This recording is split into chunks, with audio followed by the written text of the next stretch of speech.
예전에 제가 사무실을 새로 입주하게 됐는데 도배를 새로 하려고 했어요. 사무실 천장이 일반 가정집처럼 평평한 게 아니라 어떤 부분은 쑥 들어가고 툭 튀어나온 곳도 있었어요. 도배하기가 쉬워 보이진 않았어요. 제가 아는 도배 사장님이 있는데 이분은 한 15년 동안 도배 장판만 해왔던 분이에요. 그래서 견적을 내기 위해서 그 사장님이 왔을 때 제가 이런 말을 했어요. 사장님은 15년이나 하셨으니까 이런 거보다 더 어려운 것도 해보셨겠죠? 라고 했더니 사장님이 이렇게 대답을 하시더라고요. 네, 이거보다 더 복잡하고 어려운 것도 해보고 했었죠. 아, 그러면 이런 건 별로 어렵지 않으시죠? 라고 제가 물어봤더니 저는 당연히 15년을 했으니까 맡겨만 주세요. 금방 해요. 라고 할 줄 알았어요. 그런데 제 예상과는 다르게 사장님이 하시는 말씀이 제가 처음에 도배를 시작하고 한 5년 동안은 뭐든지 다 할 수 있다고 생각을 했었어요. 이건 이렇게 하고 저건 저렇게 하면 되지 라고 생각을 했죠. 그런데 한 10년 정도를 하니까 모르겠더라고요. 풀칠하는 것부터 풀을 칠하고 나면 또 수축을 하기도 하고 벽의 재질 따라 또 틀리고 도배지에 따라 다 각각 다르더라고요. 도배만 한 15년을 하다 보니까 이제 조금 알 것 같더라고요. 이렇게 말씀을 하셨어요. 자, 이게 바로 더닝크루거 효과입니다.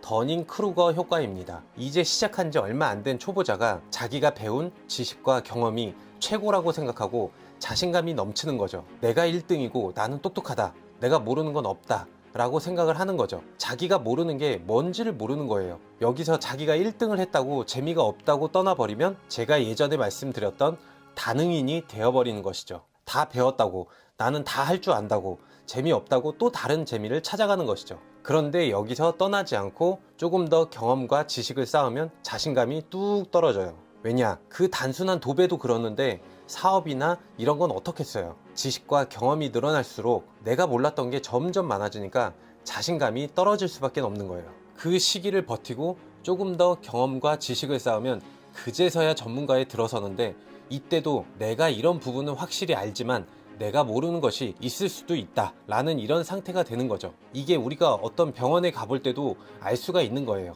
어떤 의사는 아주 시원하게 당신이 아픈 이유는 이겁니다. 이 약을 쓰면 100% 고쳐집니다. 만약에 이런 의사를 만났다고 하면 아주 똑똑한 의사처럼 느껴져요. 그래서 이런 자신감을 믿고 정말 좋은 의사를 만났다고 생각을 하게 되죠. 반면 어떤 의사는 이건 이럴 수도 있지만 또 다른 가능성을 배제할 수가 없으니 우선은 이렇게 치료를 한번 해보고 일주일 뒤에도 똑같은 증상이 있으면 다시 한번 내원해 주십시오 라고 하면 환자의 입장에서는 확신이 안 서요. 이거면 이거다. 좀 시원하게 얘기해주면 좋은데 별로 신뢰가 가질 않죠. 제가 책을 이것저것 많이 읽다 보니까 그런 걸 느껴요. 오히려 정말 대단한 인사이트를 보여주는 그런 책들이 있는데, 대표적으로 베리 슈워츠나 나심 탈레브 이런 분들의 책을 읽어보면 이건 아니다, 저건 잘못된 사실이다, 틀린 것만 자꾸 지적을 해요. 이런 말을 많이 하고 자기 주장을 펼칠 때는 내 생각에는 이렇게 생각한다, 이렇게도 볼 수가 있다 라는 표현을 쓰더라고요. 그래서 이렇게 자기 생각, 자기 확신이 없을까 라는 생각이 들었던 게 이런 분들의 책을 처음 봤을 때 제 솔직한 느낌이에요. 시간이 지나고 나서 보니까 이런 분들이 더 대단한 분이었다는 걸 깨닫게 되었어요. 카리스마나 강력한 주장이 없다 보니까 매력적으로 보여지지는 않았는데 이런 방식이 네거티브 방식이더라고요. 나심 탈레브가 어느 책에선가 이런 말을 했어요. 포지티브 방식은 이렇게 해야 한다, 저게 옳다 라면서 맞는 걸 배워가는 게 포지티브 방식. 네거티브 방식은 이건 아니다, 저건 틀렸다, 확실하게 틀린 걸 하나씩 제거해가는 방식. 진리나 사회적인 제도 이런 것들은 확실하게 틀린 것을 제거해 나가면서 배우는 거죠.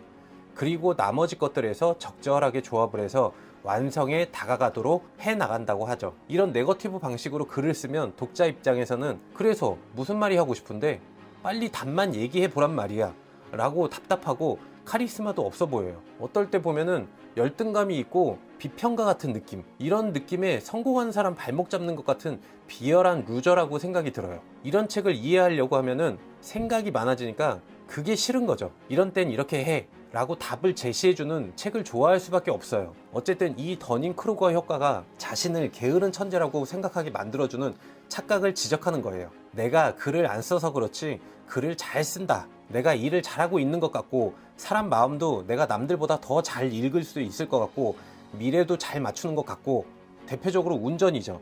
100명을 모아놓고 운전을 잘 하냐고 물어보면 사실 계산적으로는 50명이 운전을 잘한다고 대답을 해야 해요. 그런데 80% 이상이 자신은 남보다 운전을 더 잘한다고 생각을 해요. 그런데 여기서 주목해야 할 점은 운전을 못하는 사람일수록 자기의 능력을 더욱더 과대평가를 한다는 거죠. 그리고 반대로 잘하는 사람은 자기가 못한다고 생각을 해요. 이 정도는 다들 하는 거 아닌가? 이렇게 생각을 하면서 자기를 과소평가를 하죠. 이게 더닝크루거 효과가 얘기하는 점이죠. 결국에 사람은 자기를 제대로 바라볼 수 없다는 거예요. 자, 이 더닝크루거 효과에 대해서는 고정 댓글로 제 블로그 링크를 달아 놓을게요. 제 블로그에 자세히 써놓은 글이 있으니까 참고를 하시고, 자, 오늘 이야기를 마무리 짓는다면 남들에게 보여질 때는 자신감과 확신을 가져라. 그러나 나 자신에게는 항상 겸손하고 죽는 날까지 배움을 멈추지 마라. 여기까지 하겠습니다. 감사합니다.